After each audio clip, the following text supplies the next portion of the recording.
have her pass like the exams that I decided to take. Let AOC go against Trump. Let Jasmine go against Trump.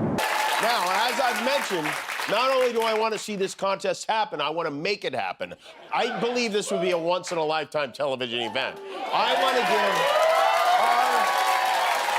our brilliant, bigly-brained president a chance to teach those left-wing lightweights a thing or two about brain power. Donald Trump has never been afraid to boast about his own intelligence or question that of his political opponents.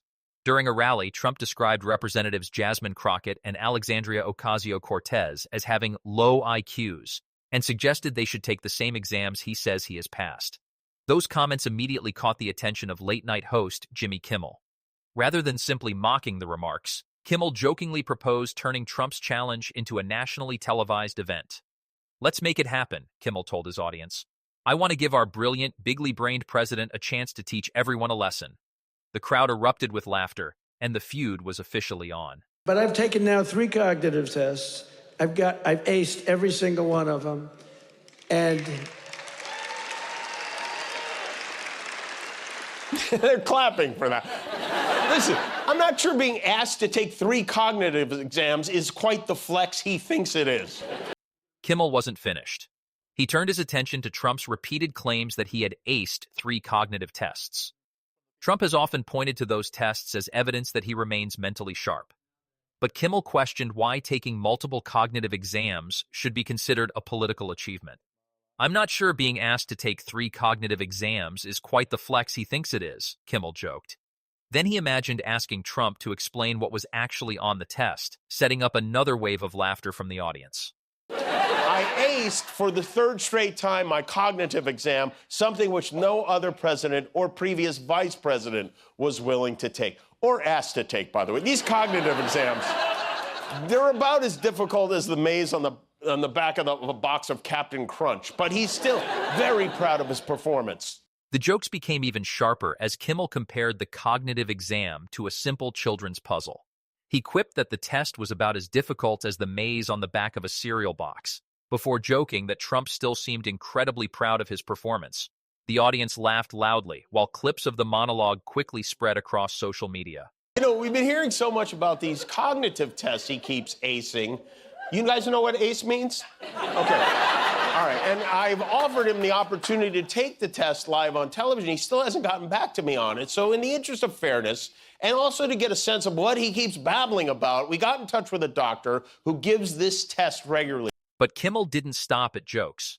He reminded viewers that Trump had repeatedly talked about acing cognitive tests and then revealed that he had publicly invited Trump to take a similar assessment live on television.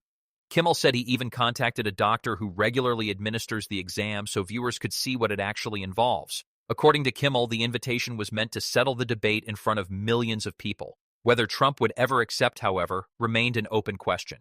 Donald Trump has spent years making confidence one of the defining features of his political image. Whether discussing business, foreign policy, or election strategy, he often argues that his instincts are superior to those of experts and that his critics consistently underestimate him. That confidence resonates with many supporters, who see it as proof that he is willing to challenge conventional thinking rather than simply follow Washington's political establishment. His critics, however, see those same statements very differently. They argue that Trump's sweeping claims about his own abilities often invite scrutiny, especially when he compares himself favorably to political opponents. That is one reason why late-night comedians frequently return to the topic. Every time Trump declares himself uniquely qualified or exceptionally knowledgeable, it creates another opportunity for comedy. Few hosts have embraced that opportunity more consistently than Jimmy Kimmel. Over the years, Kimmel has built countless monologues around Trump's speeches, interviews, and campaign rallies. Instead of debating policy in detail, he often focuses on moments that he believes reveal contradictions or invite satire. The cognitive test became one of his favorite examples because Trump himself repeatedly highlighted it in speeches. Kimmel's audience responded exactly as expected. Every joke about the cognitive exam generated loud applause and laughter, while clips from the monologue quickly circulated across YouTube, TikTok, and other social media platforms. Some viewers agreed with Kimmel's criticism, arguing that politicians should not boast about routine medical screenings.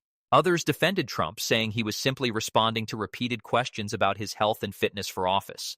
The disagreement reflects a larger pattern in American politics. Trump's supporters often view his confidence as one of his greatest strengths. They argue that he refuses to let critics define